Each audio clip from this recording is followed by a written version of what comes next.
कोई भी प्रतियोगी परीक्षा से लास्ट 25 से जो 30 दिन होते हैं वो सबसे इंपॉर्टेंट होते हैं। जैसे एक धावक दौड़ता है 500 मीटर 1000 मीटर की दौड़, लेकिन जो लास्ट वो 100 मीटर पे पहुंचता है, ये जो लास्ट के 100 मीटर है वो उसको विजेता बनाता है, क्योंकि वहां उसको अपना सब कुछ लगा देना होता है। यहां वो कुछ नया नहीं लेता है, यहां वो अपने अंदर की चीजों को पूरे जोर से बाहर निकालता है और वो विजेता बन जाता है। कोई भी प्रतियोगी जो परीक्षा होती है उसका जो अंतिम टाइम होता है वही सबसे महत्वपूर्ण होता है। आपके 25 से 30 दिन आपकी एक साल की मेहनत को कारगर कर सकते हैं, और ये 25 से दिन आपकी 2 साल 3 साल की मेहनत को खराब कर सकते हैं।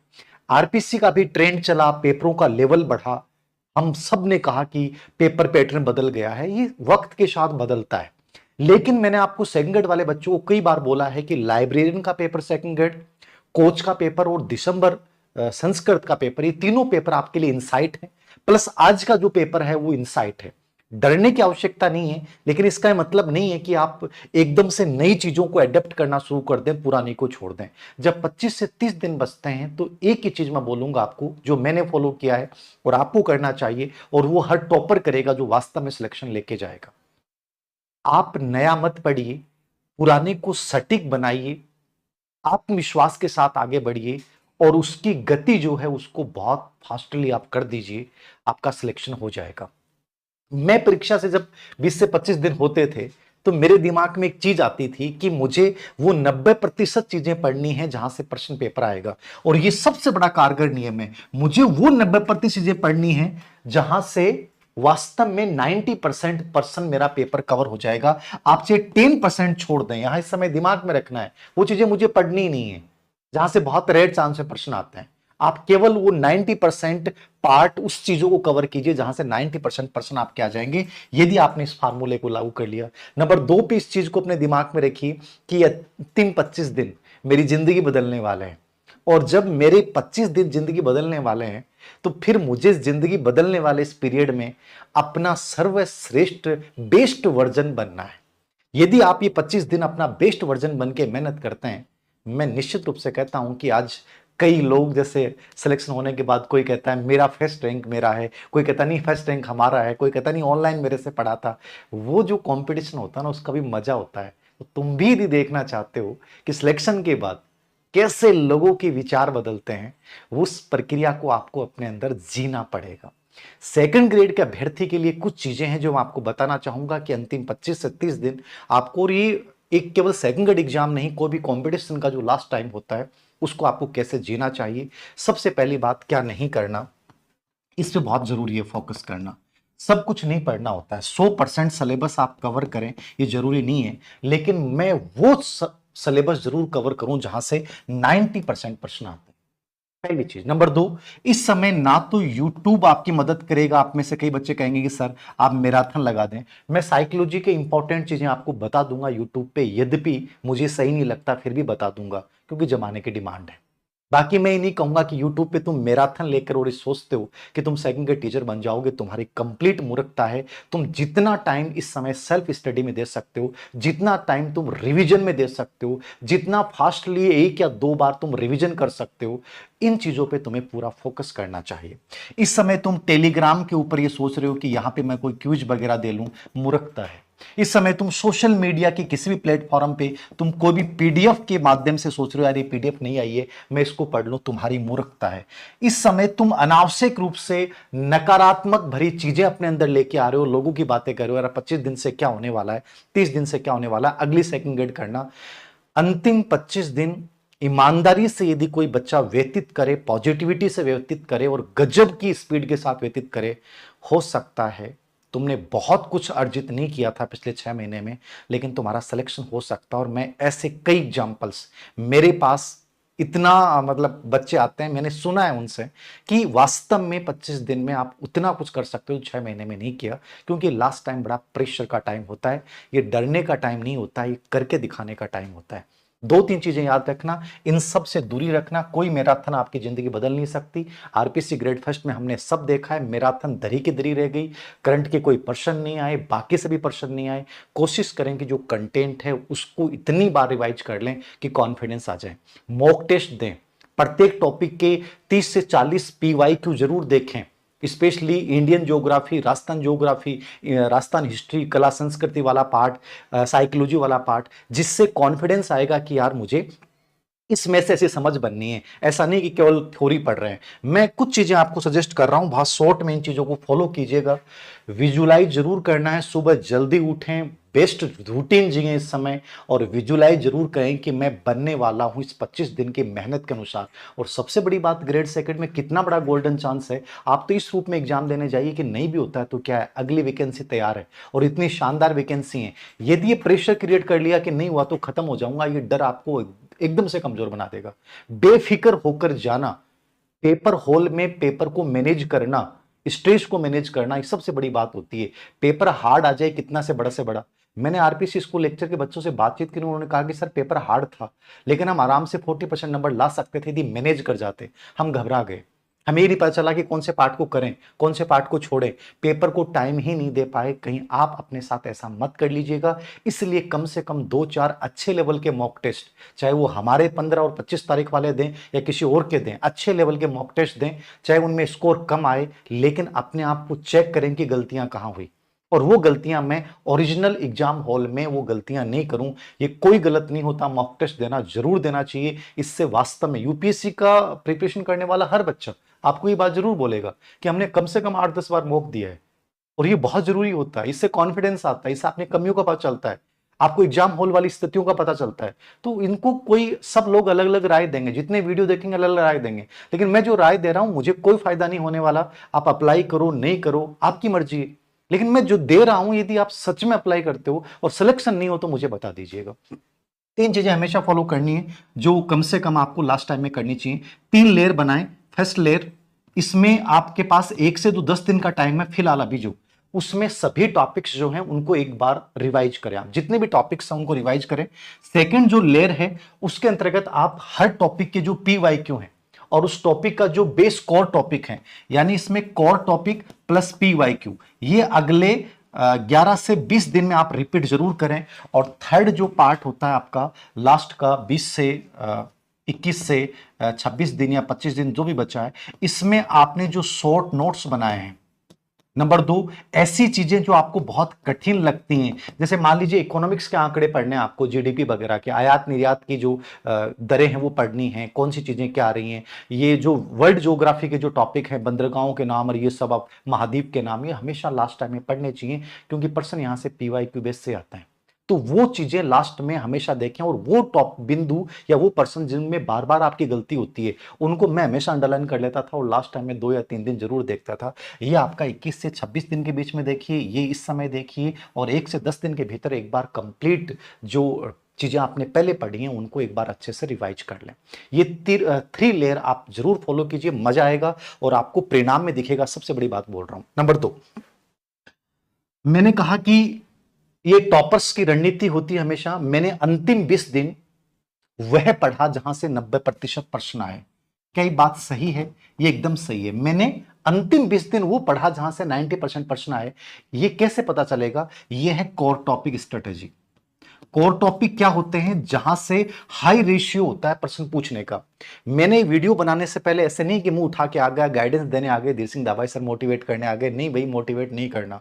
जब तक एक्शन लोगे कोई मोटिवेशन काम नहीं करेगा। मैंने आपके लेटेस्ट 3 पेपर देखे, लाइब्रेरियन सेकंड ग्रेड, दिसंबर संस्कृत शिक्षा विभाग सेकंड ग्रेड, और कोच जिसका syllabus as a second grade same था, जो एकदम लेटेस्ट है।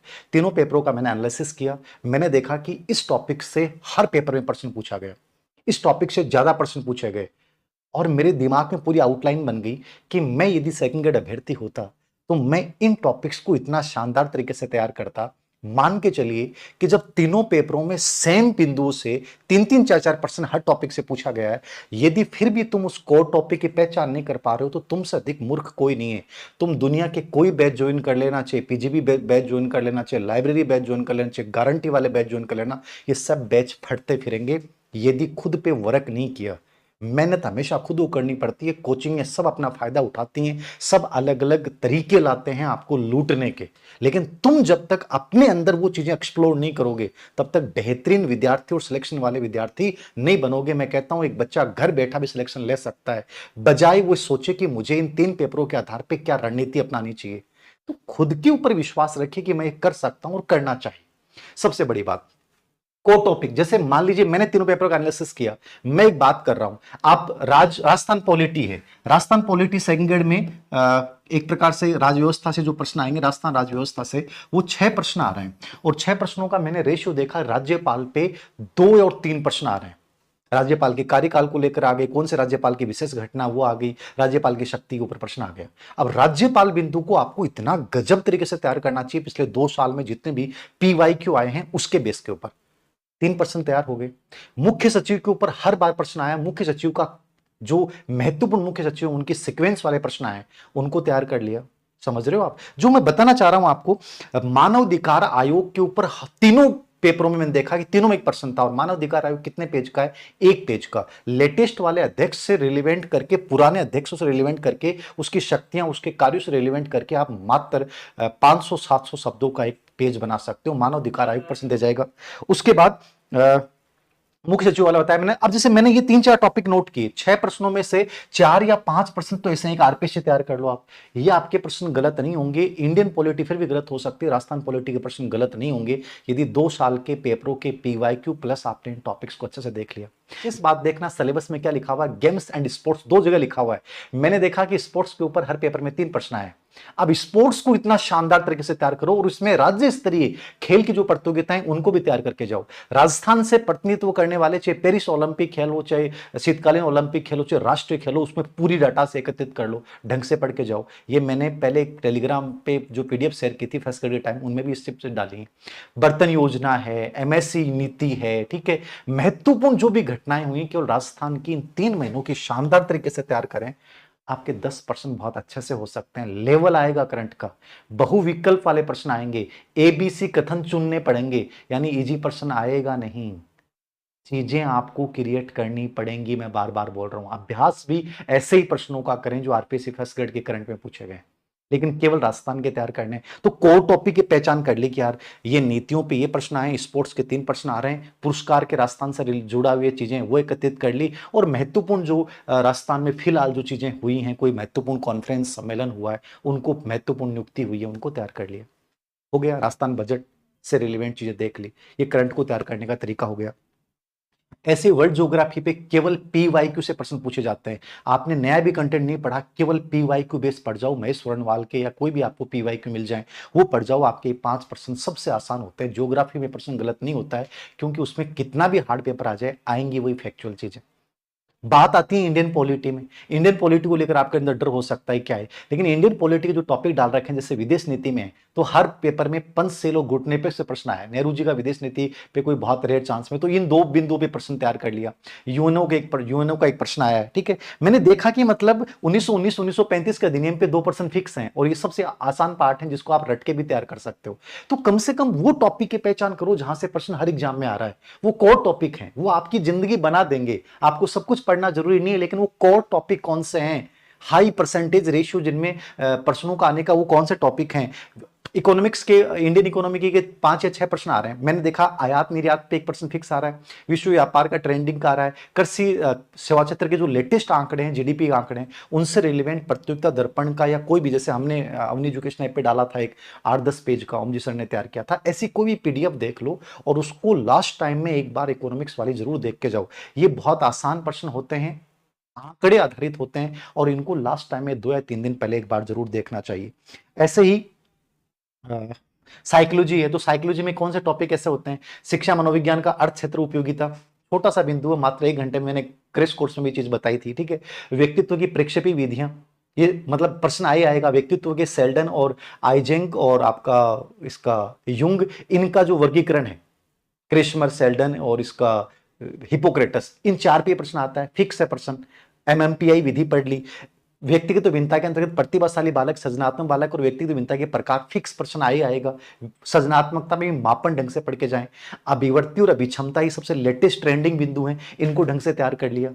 समझ रहे हैं आप? तो मनोसामाजिक विकास, हर सेकंड ग्रेड में लगातार प्रश्न आ रहा है। बुद्धि का बहुबुद्धि सिद्धांत प्लस बुद्धि के परीक्षण है, उनको ढंग से तैयार कर लिया। तो ये एक चीज आपको ट्रेंड, जैसे मेरे दिमाग में कि साइकोलॉजी में 20% यहां से आते हैं और वो फिक्स पैटर्न है, कोई बहुत नया नहीं है, बहुत घबराने की आवश्यकता नहीं है। आपको ये चीजें खुद को मेहनत करके तलाशनी पड़ेंगी कि वो कोर टॉपिक कौन से हैं जिनको मैं अच्छे से तैयार करूं। अब जैसे मैंने आपको 3-4 मिनट में बता दिया कि ये चीजें आप ढंग से तैयार करिए और ऐसे तैयार कीजिए, कोई नहीं बताएगा और ना पूछनी आपको किसी से।